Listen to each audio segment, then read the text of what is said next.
എനിക്ക് വർക്കുള്ള ദിവസത്തെ ഒരു മോർണിംഗ് റൊട്ടീൻ ആയാലോ. രാവിലെ തന്നെ എണീറ്റ് പുറത്ത് പോയി ബാൽക്കണിയിൽ ഇങ്ങനെ നിന്ന് പുറത്തെ കാഴ്ചകളൊക്കെ കാണാൻ ഒരു രസമല്ലേ.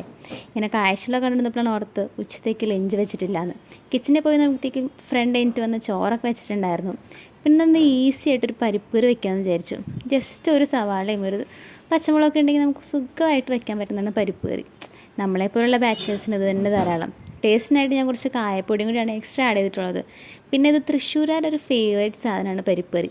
അവർക്കിതില്ലാതെ പറ്റില്ല. അങ്ങനെയാണ് ഞാനിത് കൂട്ടി പഠിക്കുന്നത് കേട്ടോ. അപ്പോൾ സവാള ഇവിടുത്തെ മെയിൻ കാര്യമാണ്. നമുക്ക് സവാള മാത്രമേ കിട്ടുള്ളൂ. കുഞ്ഞുള്ളി, ചെറിയുള്ളി എന്നൊക്കെ പറയും ചില സ്ഥലങ്ങളിൽ, അതൊന്നും നമുക്ക് കിട്ടില്ല. അപ്പോൾ സവാള അരിഞ്ഞിട്ട് ഉള്ളിയും മുളകും താളിച്ച് പരിപ്പും കൂടി വേവിച്ചത് ഒഴിച്ച് കഴിഞ്ഞാൽ നമ്മുടെ കറി സെറ്റായി.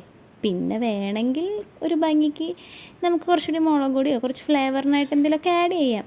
കുറച്ച് മല്ലിയിലയും കൂടി ആഡ് ചെയ്ത് നമ്മുടെ കറി സെറ്റായിട്ടുണ്ട്. കറിയൊക്കെ ആക്കിയപ്പോഴത്തേക്കും ഞാൻ കുളിച്ചതാ റെഡി ആയിട്ട് വന്നിട്ടുണ്ട്. നമുക്ക് പോകാനുള്ള സമയം, ട്രെയിൻ കറക്റ്റ് സമയത്തിൽ നമുക്ക് കിട്ടില്ല. നമ്മൾ ലിഫ്റ്റിലൊക്കെ കയറിയിട്ട് വേണം പോകാൻ. നമ്മൾ ഏറ്റവും 15th ഫ്ലോറിലാണ് നമ്മൾ വരുന്നത്. അപ്പോൾ ലിഫ്റ്റൊക്കെ കയറി താഴെ എത്തുമ്പോഴത്തേക്ക് ഒരു ടൈമാവും. റെയിൽവേ സ്റ്റേഷനിൽ നിന്ന് പൊതുവേ ഫ്രൈഡേ ഇവിടെ തിരക്കുറവാണ്. അത് കാരണമാണ് ഇത്ര ഫ്രീ ആയിട്ട് കാണുന്നത്. അതുകൊണ്ട് ഇന്ന് ഇരുന്ന് പോകാനായിട്ട് പറ്റി. അപൂർവം ചില ദിവസങ്ങളാണ് ഇരുന്ന് പോകാൻ പറ്റുന്നത്. നമ്മൾ ട്രെയിനിൻ്റെ അകത്തിരിക്കും നമുക്ക് ഇങ്ങനെ ചില കാഴ്ചകളൊക്കെ കാണാം. റേറ്റ് കുറവാണ്, ക്വാളിറ്റി ഇല്ലെങ്കിലും റേറ്റ് വരെ നമ്മൾ സാധനം കിട്ടിയാൽ വാങ്ങുമല്ലോ. അപ്പോൾ അത് നിങ്ങളിങ്ങനെ കണ്ടുകൊണ്ടിരുന്നു. ട്രെയിനൊക്കെ ഇറങ്ങിയതാണ് ഞാൻ ഓഫീസിലേക്ക് നടന്നുകൊണ്ടിരിക്കുക. വാഷ്റൂമിലൊക്കെ പോയി ഒന്ന് സെറ്റപ്പൊക്കെ ആയിട്ട് വന്നു. അപ്പോൾ അടുത്ത വീഡിയോ നാളെ കാണാം. അപ്പോൾ സബ്സ്ക്രൈബ് ചെയ്യാൻ മറക്കല്ലേ.